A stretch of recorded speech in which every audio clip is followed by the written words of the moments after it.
Okay, just for a second, look around you. Your phone, the clothes you're wearing, the chair you're in. Have you ever stopped to think how they actually got here? I mean, it's this process that feels a little bit like magic, taking raw stuff from the planet and turning it into the things we use every single day. Well, that magic actually has a name: secondary activities. And today, we are going to pull back the curtain on this incredible engine of transformation. So, to really wrap our heads around this, let's start with a super simple question. You've got all these raw materials from nature, right?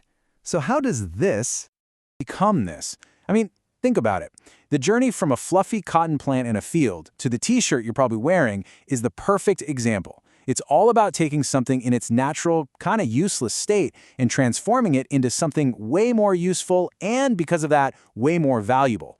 And that's exactly what we call secondary activities. The key idea here, the absolute heart of it, is adding value. A single cotton bolt can't really do anything for you, but a t-shirt? Now that's useful. A stalk of sugarcane won't sweeten your tea, but a spoonful of sugar definitely will. This transformation, that's the very heartbeat of the secondary sector of our entire economy. So what's the engine that's actually driving this incredible change? Well, it all boils down to one really powerful word: manufacturing. But what does that word really mean today? Let's take a look. You know, it's pretty fascinating when you dig into the origin of the word. Manufacturing literally means to make by hand. And for centuries, that's exactly what it was. You'd have an artisan in a small workshop carefully crafting one thing at a time. But as we all know, the modern factory floor looks, well, a little different from that. And this slide just captures that evolution perfectly. We started with human hands and basic tools. Then came the total game changer: harnessing power, first steam, then electricity, to run machines and make mass production possible. And today, we're in a whole new world of automation, with robots and computers handling tasks with a kind of precision we could have only dreamed of. The goal is still the same: transformation, but the way we do it is worlds apart. So if we could just walk inside one of these massive modern factories right now, what would we actually see? What are the key ingredients that make these huge, large-scale industries tick? Let's break it down. You can really think of modern industry as having 5 main pillars. First, there's intense specialization. Think of an assembly line where one person does one specific job over and over again. It makes the whole thing incredibly efficient. Then, mechanization, using powerful machines and robots to do the heavy lifting. But it's not static. There's constant technological innovation, always pushing for better, faster, cheaper ways to make things. And all of this is managed by a super complex organization with layers of management. And what fuels it all? The final pillar: vast capital. We're talking about massive amounts of money just to get the doors open and keep the lights on. Of course, industry is just a huge category. A little furniture workshop down the street is a world away from a gigantic car manufacturing plant. So, to make sense of it all, we classify industries based on a few key things. One of the main ways we do this is by size. At the smallest end of the spectrum, you have cottage industries. These are often run right out of a home by a family. Think of a local potter or weaver. Take a step up and you get small-scale industry, which might have a little workshop and a handful of employees.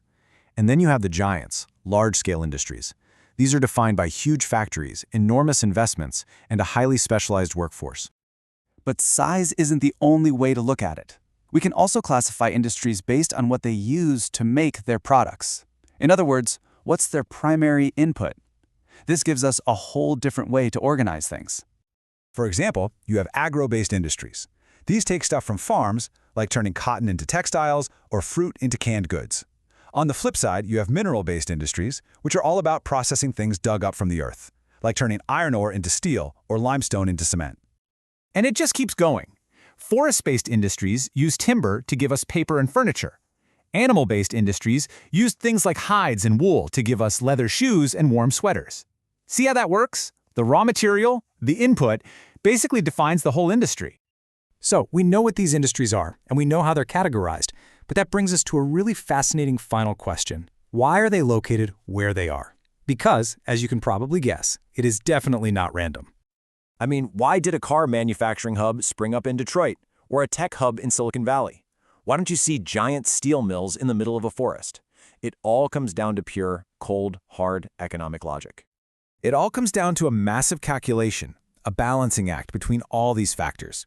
You want to be close to your market so you can sell your stuff easily, but you also want to be close to your raw materials to keep shipping costs down. You absolutely need a reliable labor supply and a steady source of energy. You need good transportation, roads, rail, ports to move everything around. And then on top of all of that, a little nudge from the government with friendly policies can be the final piece of the puzzle. And get this, for all their importance, for all the economic and political power they hold, all the world's industries combined occupy less than 10% of the planet's land area. It is a tiny, tiny footprint that completely shapes the destiny of entire nations. At the end of the day, it all boils down to this one simple, powerful rule. Every single decision we've talked about, where to build, what technology to use, who to hire, it's all driven by a single goal: cut your costs and maximize your profit. Which leaves us with a final, really crucial question for the future. For hundreds of years, industry was tied to the location of resources and people. But as automation and AI get more advanced, what happens when you don't need thousands of workers on a factory floor anymore? Do the old rules about location even apply? Are we about to see a complete redrawing of the world's industrial map? The answer to that is going to define the next chapter of our global economy.